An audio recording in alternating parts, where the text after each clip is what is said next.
Alright, well, I've been always wanting to do a quick video of this.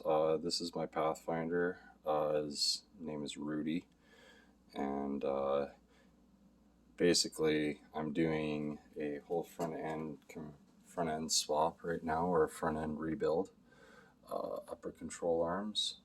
I will try and put up a video later of doing that and removing bushings because I put these are Mevotech upper control arms with upper ball joints, greasable nipples, red energy suspension bushings. Right now I'm in the process of taking off the lower control arm. Right now I took off the tension rod bushings because that hole right there is supposed to be a perfect circle. And these were the bushings that came out of it.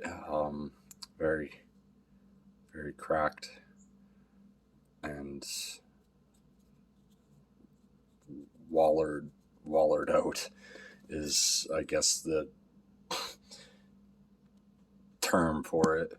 But everything up here is either energy suspension bushings or Mevotech bushings. I do have a idler arm brace that I did build myself right there. And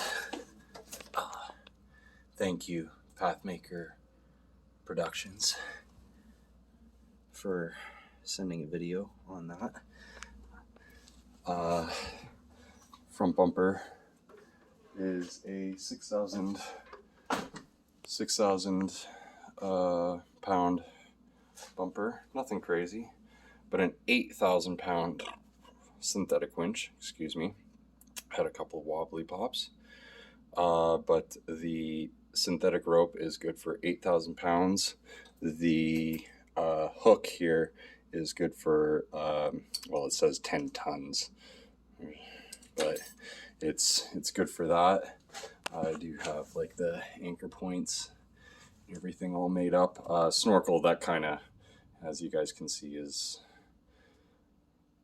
had to do some work to that.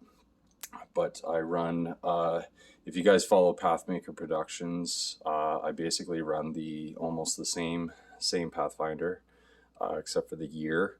Mine's a 95, his is a 89, I believe. His is the previous body style, with the rear door not taken off, or the rear door is technically, there's just a rear triangular window right here, which in my eyes it does look better, but I do like the 4-door because I do have a family that I do take with me. I do run a 34-inch tire, shy of 34-inch, I should say. MT 200s, Sure Tracks. They are pretty good. They have a very good tread depth and a very wide void to them. And basically, other than that, I run everything almost stock.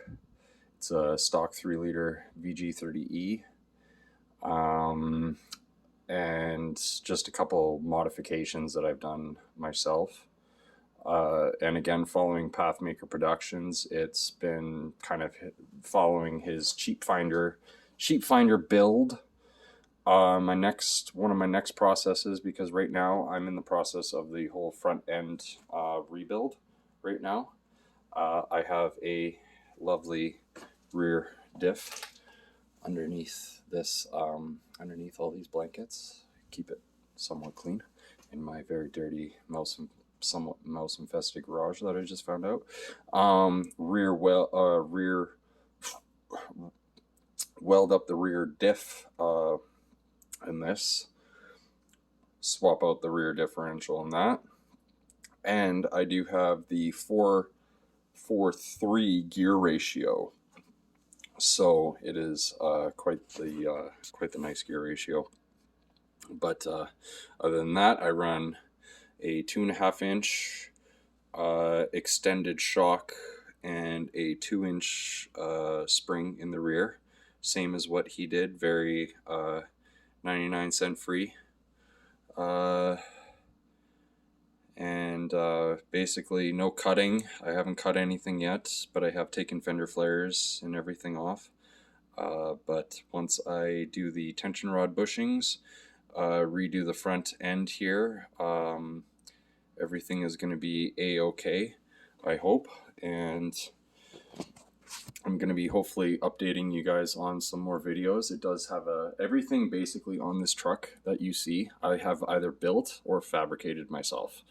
Again, you can do a lot of things for very cheap. I love again, I will make a shout out to Pathmaker Productions, because again, I am basically following everything that he does. All the black is technically I've made, or was chrome at one point. The grill, even the bumper, I took this all apart. And again, I will put like progression videos up hopefully later on. My plan is to do that. I haven't done anything like this. This is my first video that I've kind of done, and this is my setup that I was in. And but yeah, here's the meat and beans, potatoes, all that good stuff. Battery disconnect. All my accessories are hooked up to side post. None of that BS where it's kind of just hooked up to power and ground. I mean, it is, but kind of nice. Like, you can get these. They are side post adapters for accessories. They are for accessories like winches, light bars, air compressors, inverters. I do run an inverter in this. I do have an inverter. Usually the fuse is up a little bit more, but usually it's tucked up under there.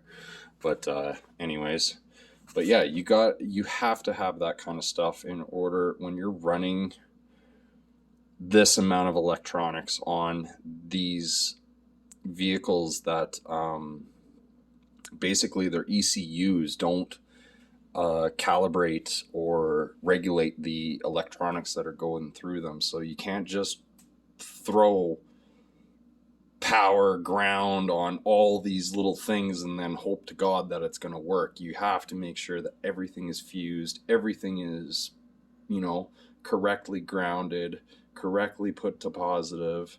Everything, is nice and electrical taped. You got it all nice and, corrosion resistant. Corrosion resistant is the, stainless steel, clamps, all that kind of stuff, electrical tape, loom. You got to make sure that all that stuff is on there. I do run an oil catch can on a port injected vehicle.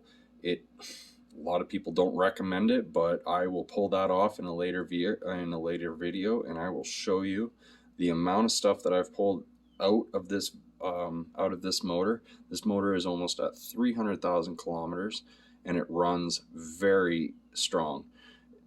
Very, very good. No filings in the motor. It's a very good, very reliable vehicle.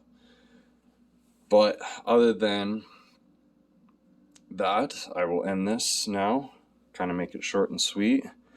There's one of my shocks right there. Rancho, nothing crazy. The Rancho 5000 RS 5000s in the front, and the RS 5000Xs in the rear. I wish they would have made the 5000Xs in the front, but they just didn't.